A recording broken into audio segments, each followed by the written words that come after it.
दिल्ली सरकार के द्वारा DSSB के माध्यम से प्राथमिक स्तर और ट्रेंड ग्रेजुएट टीचर के लिए बड़ी शिक्षक भर्ती का विज्ञापन जारी कर दिया गया है। कुल पोस्ट की अगर संख्या बात की जाए तो 7,500 के आसपास है। और सबसे बड़ी बात है कि जो BTC और DLED वाले अभ्यर्थी हैं वो TGT यानी ट्रेंड ग्रेजुएट टीचर के लिए भी अप्लाई कर सकते हैं। यहाँ पर मैं बता दूं कि प्राथमिक स्तर में जो शिक्षक भर्ती का विज्ञापन जारी किया गया है उसमें सिर्फ DLED वाले अभ्यर्थी ही पात्र हैं, यानी प्राइमरी में BEd वाले अभ्यर्थियों को DSSB के माध्यम से एलिजिबल नहीं माना गया है। इस वीडियो में हम लोग निम्न बिंदुओं पर बात करेंगे। पहला, माइनस मार्किंग होगा या नहीं। दूसरा, दूसरे राज्य के अभ्यर्थी इसके लिए पात्र हैं या नहीं, और अगर पात्र हैं तो उनको जनरल कैटेगरी में ट्रीट किया जाएगा या फिर उनकी कैटेगरी में ट्रीट किया जाएगा। साथ ही जैसा कि आप लोग को ज्ञात होगा कि सीटेट का सर्टिफिकेट मांगा गया है, उस कंडीशन में क्या यूपी टेट या फिर अन्य किसी राज्य की टीचर एलिजिबिलिटी टेस्ट के आधार पर इसमें सम्मिलित हो सकते हैं या फिर नहीं। साथ ही जो कैटेगरी से बिलोंग करते हैं अपने राज्य में वो 82 नंबर पर तो पास हो जाते हैं, लेकिन चूंकि ये दूसरे राज्य में जा रहे हैं तो क्या इनको 82 नंबर पर चयन प्रक्रिया में सम्मिलित होने का मौका मिलेगा या फिर इनको 90 या फिर उससे ज़्यादा अंक हासिल करना होगा। साथ ही बात करेंगे सिलेक्शन का पूरा प्रोसेस क्या है और इस शिक्षक भर्ती का सिलेबस क्या है, साथ ही कितने पेपर होंगे, प्राइमरी में इंटरव्यू होगा या नहीं। आप सभी के तमाम प्रश्नों का जवाब इस वीडियो के माध्यम से मैं देने जा रहा हूं, तो बने रहिएगा बिना किसी पार्ट को स्किप किए हुए। नमस्कार दोस्तों, मेरा नाम है नीरज और आप देख रहे हैं करियर बिट यूट्यूब चैनल। अगर आप इस चैनल पहली बार विजिट कर रहे हैं तो इसको सब्सक्राइब करते हुए बेल आइकन को प्रेस करना ना भूलें। आवेदन की फीस की बात की जाए तो सिर्फ 100 रुपये निर्धारित किया गया है। अगर आप अनरिजर्व कैटेगरी से या फिर OBC से बिलोंग करते हैं तो सिर्फ 100 रुपये में आप आवेदन कर पाएंगे।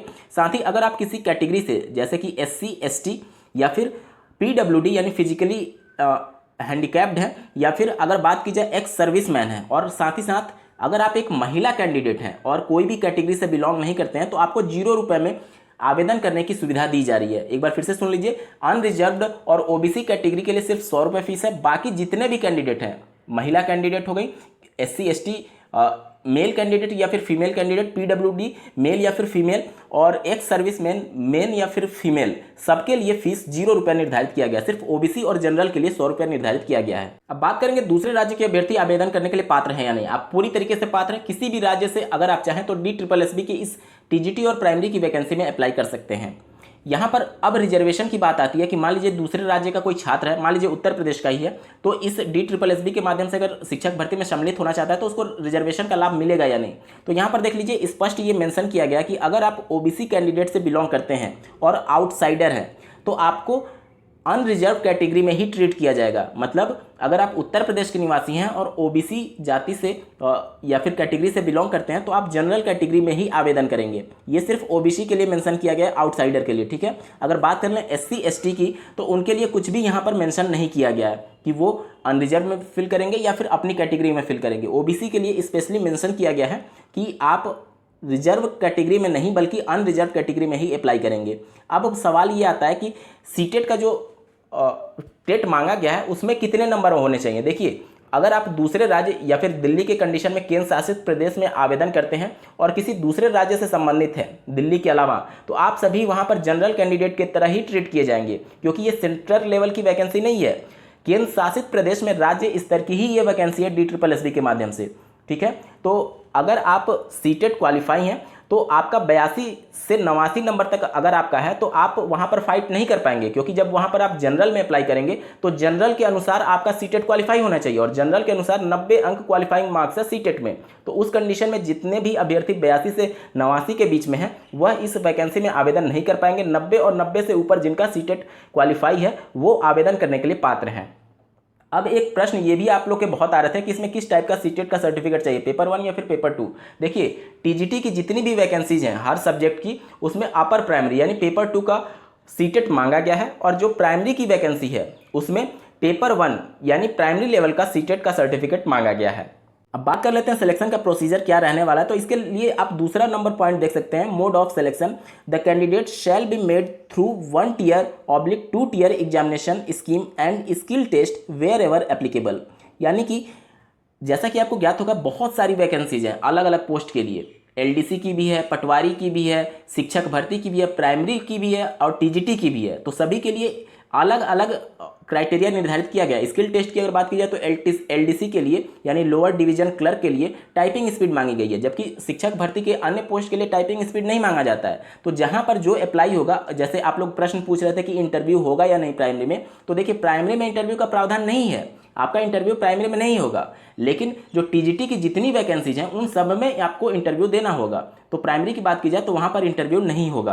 पेपर के पैटर्न को समझ लीजिए और सिलेबस को भी समझ लीजिए। यहाँ पर देखिए टीयर 1 का जो एग्जाम होगा, जो जनरल और टेक्निकल एग्जामिनेशन होगा। टेक्निकल कहने का मतलब कि जो अपने अपने सब्जेक्ट, कोर सब्जेक्ट से संबंधित टीजीटी में अप्लाई करेंगे, उसी को इन्होंने टेक्निकल टर्म दिया हुआ है। ठीक है, टेक्निकल का मतलब यहाँ पर इंजीनियरिंग वाले टेक्निकल से नहीं है, यहाँ पर कोर आपके सब्जेक्ट, जैसे मान लीजिए कि अगर टीजीटी की वैकेंसी है हिंदी सब्जेक्ट की, तो हिंदी वाले जो भी होंगे वो अपने कोर सब्जेक्ट में टेक्निकल माने जाएंगे। यहाँ पर बीटेक से संबंधित ये बातें नहीं कही गई हैं। ठीक है, तो यहाँ पर देखिए 1 टीयर का जो एग्जाम होगा उसका सेक्शन 1 में आपको जनरल अवेयरनेस, जनरल इंटेलिजेंस और अर्थमेटिकल एंड न्यूमेरिकल एबिलिटी, इसके अलावा हिंदी लैंग्वेज और इंग्लिश लैंग्वेज से प्रश्न पूछे जाएंगे। ठीक है, और साथ ही साथ सेक्शन बी में applicable only for 1 tier technical only. ठीक है, the post specific subject related questions, objective type multiple choice questions on the subject concern as per the qualification prescribed in the recruitment rules of post. यानी कि section B का जो exam होगा वो आपका जो पर्टिकुलर सब्जेक्ट, जैसे मान लीजिए हिंदी टीजीटी के लिए आप अप्लाई करना चाहते हैं तो हिंदी से संबंधित सेक्शन बी में प्रश्न रहेंगे, सिर्फ हिंदी से संबंधित। और यहाँ पर जो सेक्शन 1 है टीयर 1 एग्जाम में, वहाँ पर देख लीजिए आप जो जनरल क्वेश्चंस होते हैं, जैसे कि जीएस के क्वेश्चन होंगे, उसके बाद से जनरल इंटेलिजेंस के होंगे, रीजनिंग के होंगे और मैथमेटिक्स के होंगे, हिंदी। मतलब एक तरीके से आप ये समझ लीजिए कि जिस प्रकार से आप कॉमन एप्टीट्यूड टेस्ट देते हैं उस टाइप से ये परीक्षा होने वाली है, सेक्शन ए वाला। और सेक्शन बी वाला जो होगा वो आपके मेन सब्जेक्ट से संबंधित मल्टीपल चॉइस क्वेश्चन होंगे। और टीयर 2 का जो एग्जामिनेशन होगा उसका सिलेबस आप देखेंगे तो यहाँ पर देख लीजिए सिलेबस 1 में, टीयर 1 एग्जामिनेशन में जो जनरल क्वेश्चंस हैं उसी के आधार पर होगा। और सिलेबस 2 मतलब टीयर 2 एग्जामिनेशन के लिए यहाँ पर देख लीजिए पार्ट 1 में मतलब टीयर 2 एग्जाम के पार्ट 1 में general intelligence, reasoning, quantitative aptitude, इसके अलावा general awareness with special emphasis on the history, और ये सभी टॉपिक्स इसमें दिए गए हैं। इसके अलावा इंग्लिश और कंप्यूटर प्रोफिशिएंसी से भी प्रश्न पूछे जाएंगे। पार्ट 2 आपका डिस्क्रिप्टिव होगा। ये टीयर 2 एग्जाम की बात हो रही है, पार्ट 2 आपका डिस्क्रिप्टिव होगा। डिस्क्रिप्टिव में आपसे एस्से लिखने के लिए बोला जाएगा। आप लोग फिर से कंफ्यूज मत होइएगा, टीयर 1 और टीयर 2 सभी के एग्जाम्स के लिए नहीं है, अलग अलग पोस्ट के लिए ये निर्धारित किया गया है। अगर टीयर 1 एग्जाम की बात की जाए तो जो पोस्ट कोड है 3321 से लेके 4121 तक सिर्फ 1 टीयर एग्जाम होगा। एक बार मैं फिर से आपको क्लियर कर देता हूं। देखिए पोस्ट कोड 3321 जो कि ट्रेंड ग्रेजुएट टीचर्स की है, और यहां से लगाए 4121 जो कि trained graduate teacher Bengali language male candidate के लिए। ये सभी जो है 1 टीयर एग्जामिनेशन है।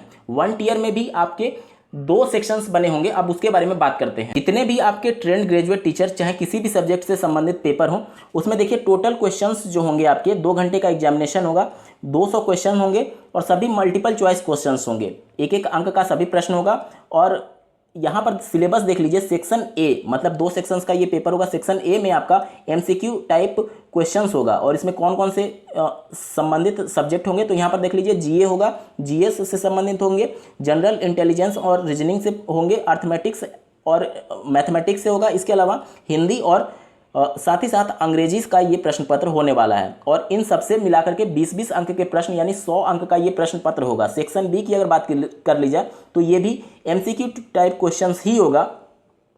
और साथ ही साथ यहाँ पर देख सकते हैं MCQ of 1 mark each from the subject concern including questions on teaching methodology oblique BEd. मतलब कि जो सेक्शन ए का जो पार्ट है वो पूरा एक तरीके से कॉमन सब्जेक्ट सभी के लिए है, और चूंकि ये ट्रेंड ग्रेजुएट टीचर से संबंधित प्रश्न है पत्र होगा, तो सेक्शन बी में आपका टीचिंग से संबंधित मेन पेडागोजी पूछा जाएगा या फिर बीएड से संबंधित प्रश्न पत्र में होंगे, और ये 100 अंक का प्रश्न पत्र होने वाला है। मतलब सेक्शन ए भी 100 अंक का, सेक्शन बी भी 100 अंक का। ठीक है, और ये भी एमसीक्यू टाइप क्वेश्चंस ही होंगे। अगर प्राइमरी टीचर वैकेंसी की बात की जाए तो यहाँ पर देख सकते हैं पोस्ट कोड 4221, 4321 और 4721 सबके लिए 1 टीयर एग्जामिनेशन ही होगा। सेक्शन 1 में आपके वहीं सब 5 सब्जेक्ट से संबंधित एमसीक्यू टाइप, प्रत्येक सेक्शन से 20 अंक एक प्रश्न यानी टोटल 100 अंक का प्रश्न पत्र एमसीक्यू टाइप होगा। सेक्शन बी की अगर बात की जाए तो यहाँ पर देख सकते हैं MCQ of 1 each from the subject concerned teaching methodology BEd, DElEd, NTT, JBT, etc. इन सबसे संबंधित जो आपके ट्रेनिंग से संबंधित है, पेडागोजी और टीचिंग मेथडोलॉजी से मिला करके 100 अंक के प्रश्न पूछे जाएंगे। ये भी एमसीक्यू टाइप प्रश्न पत्र ही होगा।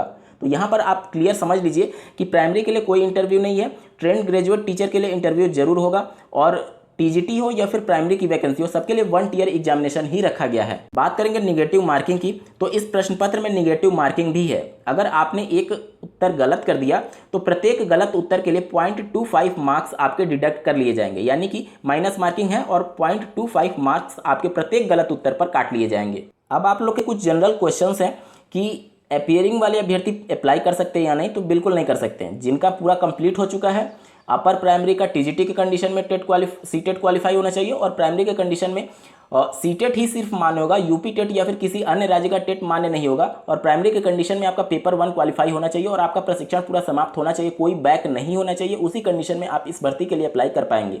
पीडीएफ के रूप में सिलेबस डाउनलोड करना चाहते हैं तो इस वीडियो के डिस्क्रिप्शन में आपको एक लिंक दिया गया, जहां से डायरेक्टली आप पीडीएफ के रूप में सिलेबस को डाउनलोड कर सकते हैं। साथ ही अगर आप इस वैकेंसी के बारे में और ज़्यादा जानकारी चाहते हैं कि किस किस पोस्ट के लिए कौन कौन से अभ्यर्थी पात्र हैं बीएड बीटीसी के कंडीशन में, तो इसके रिगार्डिंग एक डेडिकेटेड वीडियो डिटेल में मैंने बना रखा है, जिसका लिंक आपको इस वीडियो के डिस्क्रिप्शन में मिल जाएगा। तो इस वीडियो के समाप्त होने के बाद से आप जरूर से जरूर इस वीडियो का डिस्क्रिप्शन चेक कर लीजिएगा। साथ ही अगर आप पहली बार इस चैनल पर विजिट कर रहे हैं तो इसको सब्सक्राइब जरूर कर लीजिएगा, क्योंकि शिक्षक भर्ती, टेट, सीटेट, यूपी टेट से संबंधित महत्वपूर्ण जानकारियां इस चैनल के माध्यम से दी जाती हैं। आज के वीडियो में बस इतना ही। इस वीडियो को देखने के लिए आपका बहुत बहुत धन्यवाद। भगवान करे आपका दिन शुभ हो।